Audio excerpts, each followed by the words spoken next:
Hello everyone guys, so in this class we are going to discuss about that how you can delete a node before a given node in a double linked list। यानी कि अब हम क्या करेंगे कि आपको double link list दी जाए और आपको कोई बीच में से कोई पर्टिकुलर नोड दी जाए और आपको बोले कि इससे पहले वाली जस्ट पहले वाली नोड को करना है, आपको डिलीट करना है, तो आप कैसे करोगे। इससे पिछले वाली वीडियो में हमने कौन सा केस डिस्कस करा था कि अगर आपको कोई नोड दे और बोले इसकी आफ्टर यानी कि इसके जस्ट बाद वाली नोड को डिलीट करना है, इसमें करना है इसके पहले वाली नोड को डिलीट करना है। तो उसी एग्जाम्पल को कंटिन्यू करते हुए कौन सा एग्जाम्पल जो हमने पिछली वीडियो में देखा था कि 3 दोस्त थे, मैं और मेरे 2 दोस्त और थे, ठीक है, जिसमें क्या था कि मेरे बाद वाले दोस्त को हमें कनेक्शन तोड़ना था, ठीक है। अब आप क्या मान के चलो हमें कनेक्शन बीच वाले का ही तोड़ना है, लेकिन इस बार क्या थोड़ा उल्टा सोचो। उसमें क्या करना था कि मैंने अपने बाद वाले के लिए तोड़वाया। अब ये मान के चलो कि मेरा जो थर्ड वाला दोस्त है उसके पहला वाला, बात वही है कि हम कनेक्शन बीच वाले को तोड़वा रहे हैं, लेकिन इस बार थोड़ा उल्टा समझ के चलते हो कि पहले मैंने बोला कि मेरे बाद वाले यानी कि सेकंड वाले का तोड़ो। अब मैं क्या बोलूं कि जो लास्ट वाला है यानी कि मेरा तीसरा फ्रेंड उसके पहले वाले को तोड़ो। दोनों केसेस में बात तो वही है कि तोड़ना बीच वाले के, लेकिन हमने इस बार थोड़ा उल्टे तरीके से सोचा। मेरे बाद ना बोलने के बजाय मैंने बोला कि उसके लास्ट वाले से पहले वाले को तोड़ो।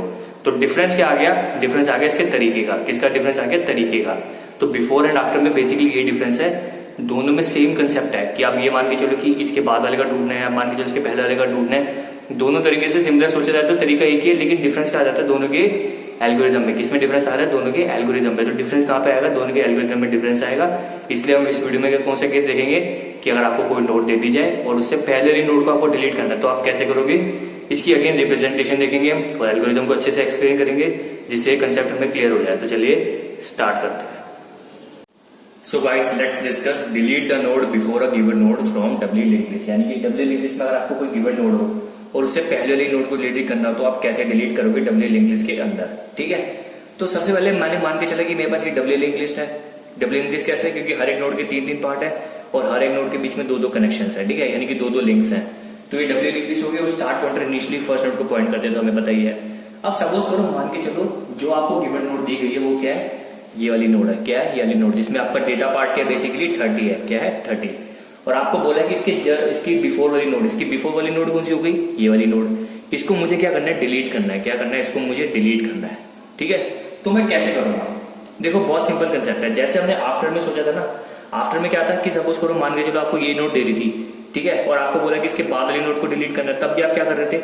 इसका लिंक तोड़ने के लिए आप करते थे इसका नेक्स्ट वाले को इससे कनेक्ट कर लो, इसके प्रीवियस को इससे कनेक्ट करो।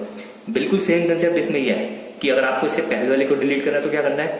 इसके प्रीवियस वाले को इससे कनेक्ट कर लो और इसके नेक्स्ट वाले को भी इससे कनेक्ट कर लो। कंसेप्ट तो दोनों में वही है, बट थोड़ा तरीके का डिफरेंस आ जाएगा, वो बताता हूं कैसे। तरीका डिफरेंस क्या आएगा? उसमें भी हमने एक पी पॉइंटर को डिक्लेयर करा था, इसमें भी हम क्या करेंगे? पी पॉइंटर को डिक्लेयर करेंगे, ठीक है। तो सपोज करो मैंने एक पी पॉइंटर को डिक्लेयर करा पी, जो कि इनिशियली फर्स्ट नोड को पॉइंट कर रहा है, यानी कि start and P both are pointing to the first node. और ये आपको पता कैसे करते हैं? कर देंगे set P is equal to start, जिससे दोनों क्या हो जाएंगे? फर्स्ट नोड को पॉइंट करेंगे। अब आपको क्या करना है? उस केस में हमने क्या करा था कि हमें उस नोड को कहां तक मूव, उस पॉइंटर जो हमने डिक्लेयर करा था पी वाला, उसको कहां तक मूव कराया था? जहां तक हम अपने गिवन नोड तक ना पहुंचे। इसमें भी वही करना है आपको कि पी पॉइंटर को आपको कब तक मूव कराना है? जब तक आप गिवन नोड पे ना पहुंच जाओ, जो हमें गिवन नोड दे रखी है। तो पी को आपको बेसिकली कहां तक मूव कराना पड़ेगा? यहां तक मूव क्या करना पड़ेगा? यहां तक मूव कराना पड़ेगा, क्योंकि हमारे पास गिवन नोड क्या है? ये है 30, जिसमें डेटा पार्ट क्या आपका 30 है। तो मैं क्या कराऊंगा? उसको पी को आगे मूव कराता रहूंगा जब तक वो यहां ना पहुंचे, ठीक है। उसके बाद सिंपल स्टेप क्या है? बावजूद कि मैं इसको ये लिंक तोड़ दूं, मैं क्या करूंगा? अगर मैं इसके प्रीवियस का इससे लिंक बना लूं और इसके नेक्स्ट का इससे लिंक बना दूं, तो ये क्या हो जाएगा? ऑब्वियसली ये लिंक क्या हो जाएगा? ऑटोमेटिकली ब्रेक हो जाएगा। तो दोनों के बीच में कनेक्शन हो जाएगा। ये हट गया। अब जब ये नोड ही हट गई तो इसको हमें मेमोरी में इसके स्पेस की जरूरत ही नहीं है, तो इसके हटाने के लिए स्पेस हटाने के क्या कर दूंगा? इसको नोड क्या कर दूंगा? फ्री कर दूंगा। क्या कर दूंगा? बेसिकली फ्री कर दूंगा और ये नोड हट जाएगी और जो हमें रिजल्टेंट डब्ल्यू लिंक लिस्ट मिलेगी वो क्या मिलेगी? ये मिलेगी। तो तरीका तो आपको सिमिलर लग रहा होगा किसकी तरह? आफ्टर की तरह, बट एल्गोरिथम मैंने कहा थोड़ा बहुत डिफरेंस है, तो वो डिफरेंस क्या आप समझ लेते हैं। तो सबसे पहले इसके अब एल्गोरिथम को देख लेते हैं। So guys let's see this algorithm. तो सबसे पहले स्टेप ऑब्वियसली जब भी डिलीशन करते हैं तो पहले क्या चेक करते हैं? If start equal to null, इसका मतलब कि अगर स्टार्ट पॉइंट और नल को इक्वल है, मतलब कि अगर हमारे पास कोई भी नोड नहीं तो हम लिख देंगे अंडरफुल लिख देंगे and go to step 9 exit कर देंगे। ऑब्वियसली ऐसी बात, अगर आपके पास कोई भी नोड नहीं होगी तो डिलीशन परफॉर्म नहीं करवाओगे और आप क्या कर दोगे? एग्जिट हो जाओगे। तो एग्जिट पे हो जाएगा वो and end of if condition जो हमें लगे कि वो एंड हो जाएगी, यानी कि कंट्रोल से बाहर जाएगा तो वो कुछ ऑपरेशन परफॉर्म नहीं कर पाएगा, पूरा खत्म हो जाएगा। उसके बाद क्या होगा? एल्स, यानी कि अगर ऐसा नहीं है तो वो स्टेप 2 पे आएगा। यानी कि सपोज करो आपके पास ये डब्ल्यू लिंक लिस्ट है, ठीक है, जिसमें स्टार्ट नल को इक्वल नहीं कर रहा है ना, तो आपको करना है set P is equal to start, जैसे आपको बताता है एक पॉइंटर लेना पी जो कि स्टार्ट के इक्वल होगा, यानी कि दोनों फर्स्ट नोड को पॉइंट करेंगे। तो मैंने पी इजिकल टू स्टार्ट कर दिया। Now step 3 is repeat step 4 while p of data not equal to item. इसका मतलब क्या है कि हमें फोर्थ स्टेप को रिपीट करना है। फोर्थ स्टेप क्या है, set p is equal to p of next, यानी कि मुझे p को आगे बढ़ाते जाना है। बात समझ रहे हो, p को आगे आगे मूव करते रहना है।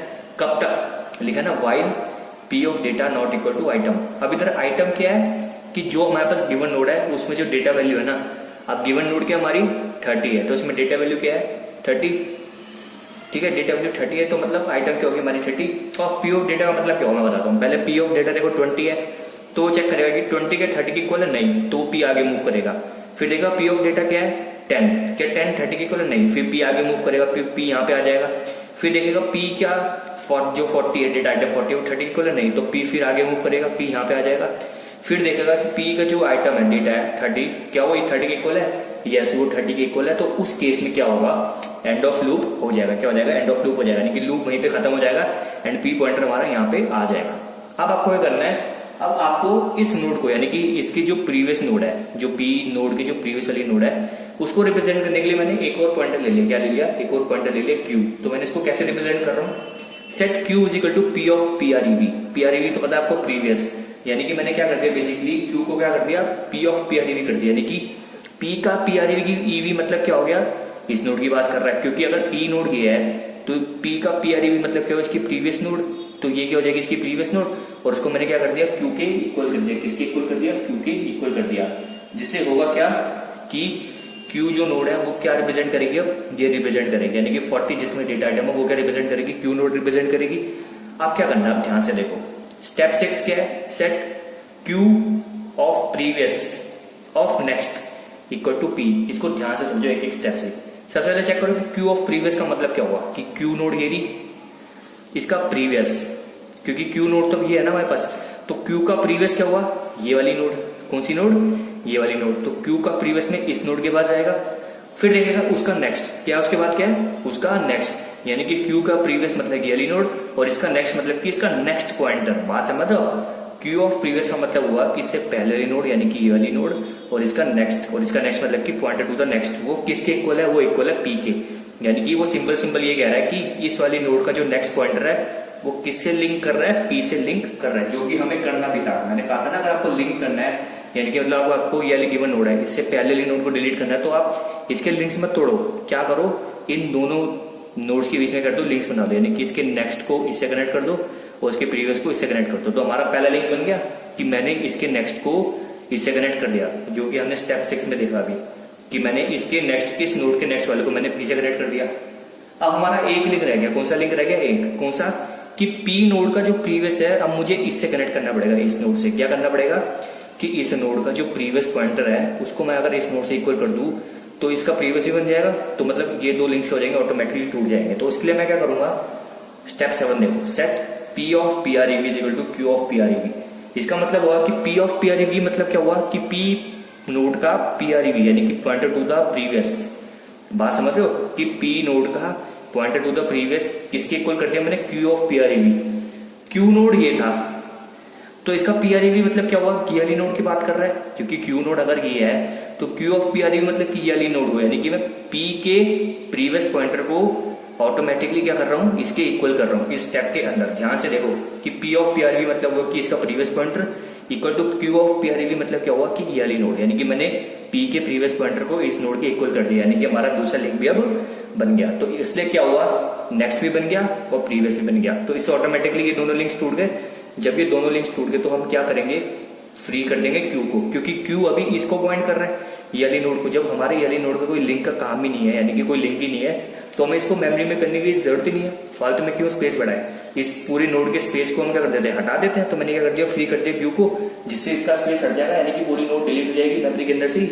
And at the last step 9 क्या है, एग्जिट कर दो, क्योंकि हमारा जब पूरा लिंक बन गया, एग्जिट होगी तो एग्जिट हो जाएगा और हमारे पास जो रिजल्टेंट डब्ल्यू लिंक लिस्ट हो जाएगी वो ये आ जाएगी। क्या आ जाएगी, ये आ जाएगी। And this is what how to delete the node before a given node from a W linked list. So guys, I hope आपको समझ आ गया होगा कि अगर आपको एक डब्ल्यू लिंक लिस्ट दे दी जाए और मैं आपको बोलूँ कि आपको कोई गिवन नोड दे दी, उससे जस्ट पहले वाले नोड को अगर आपको डिलीट करना है तो कैसे डिलीट करना है। ठीक है, सिंपल कंसेप्ट है ना। कि आफ्टर वाले में भी वही करना था, बिफोर वाले में बस डिफरेंस क्या, थोड़ा दोनों का एल्गोरिथम का डिफरेंस है, बाकी तरीका एक ही है। बस इसमें हमें पॉइंटर्स को क्या करना है, बेसिकली थोड़ा आगे मूव करना पड़ेगा बिफोर वाले में, फिर वही हमें क्या करना पड़ेगा, कनेक्शन तोड़ने के लिए क्या करना पड़ेगा, उसके प्रीवियस वाले से लिंक बनाना पड़ेगा और उसके जो पहले नोड है उसके नेक्स्ट वाले से लिंक बनाना पड़ेगा, जिससे क्या होगी, बीच वाली नोड ऑटोमेटिकली डिलीट हो जाएगी। तो थोड़ा डिफरेंस था एल्गोरिथम में, बाकी तरीका सेम ही था। तो इस वीडियो में सिर्फ इतना ही था। अगर आपको कोई डाउट हो तो आप पूछ सकते हैं। Till then good bye, take care.